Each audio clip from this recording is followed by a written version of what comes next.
స్థానిక పోరుకు కాంగ్రెస్ సై అంట.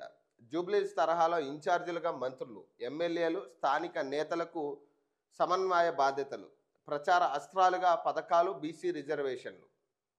ప్రతిష్టాత్మకంగా ఇంద్రమ్మ చీరల పంపిణీ అంట. నిన్న చీరల పంపిణీ చేసిరు వీళ్ళు. సో ఇక్కడ జూబ్లీస్ విషయానికి వచ్చేసరికి ఇన్ఛార్జీలుగా మంత్రులు వేసిరు అవన్నీ ఓకే.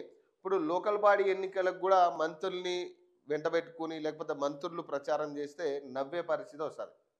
ఇక ఆఖరికి ఇక దిగజారిన పరిస్థితి అనుకోవాలి మనం. ఇక పంచాయతీ ఎన్నికలకు కూడా మంత్రులు వెళ్ళి ప్రచారం చేసే పరిస్థితి వచ్చిందంటే మనకి, లేదా ముఖ్యమంత్రి కూడా వెళ్తారా? జూబ్లీహిల్స్లో ముఖ్యమంత్రి వచ్చి ప్రచారం చేసినట్టు ఒక వారం రోజులు, మరి అక్కడ కూడా స్థానిక సంస్థ ఎన్నికల్లో అన్ని జిల్లాలకు సంబంధించిన పంచాయతీ, గ్రామ పంచాయతీ పంచాయతీల్లో ప్రచారం చేస్తారా ముఖ్యమంత్రి కూడా? మరి అసలు మంత్రులు ప్రచారం చేయడం అనేది ఇది ఇప్పుడు ఇక్కడ జూబ్లీహిల్స్ ఉప ఎన్నిక, జూబ్లీహిల్స్ అనేది హైదరాబాద్ నడుముంది కాబట్టి, ఈ ఉప ఎన్నిక చాలా కీలకం కాబట్టి సో ఇక్కడ ప్రచారం చేసుకున్నారంటే ఒక అర్థం ఉంది. ఇక్కడ కూడా ఇంతమంది మంత్రులు గల్లీ గల్లీ తిరగాల్సిన పనే లేదు. నేను ముందుగా చెప్పినట్టు మనం అమలు చేయాల్సిన పథకాలు కరెక్ట్గా అమలు అయితే ప్రజలకి మనం చెప్పాల్సిన అవసరమే లేదు, ఓట్ వేయమని కూడా అడగాల్సిన అవసరమే లేదు.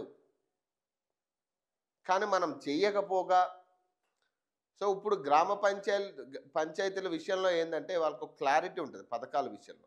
ఇప్పుడు సిటీలో కొన్ని పథకాలు ఎవరు పట్టించుకునే పరిస్థితి ఉండకపోయినా గ్రామ పంచాయతీల్లో రైతులు, మహిళలు, సో కూలీలు ఎవరైతే ఉన్నారో కూలీల పరిస్థితి, సో ఇవన్నీ కూడా పరిగణలోకి వస్తాయి. ఇప్పుడు లోకల్ బాడీ ఎన్నికల విషయంలో, అందులో ప్రధానంగా గ్రామ పంచాయతీ ఎన్నికల్లో.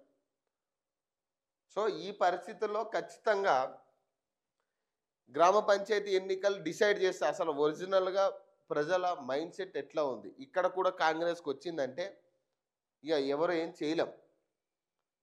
ఇప్పుడు ఇంత నెగిటివిటీ మధ్యలో జూబ్లీహిల్స్ ఉప ఎన్నికల్లో కాంగ్రెస్కి పట్టం కట్టారు. సో అక్కడ ఎలక్షన్ సజావుగా జరిగిందా లేదా అనేది దానికి సంబంధించి మనం గతంలో కూడా మనం మాట్లాడుకున్నాం. సజావుగా ఇక్కడ ఎన్నికలు జరగలేదు అనేది, జెన్యూన్గా జరగలేదు ఎన్నికలు అనేది.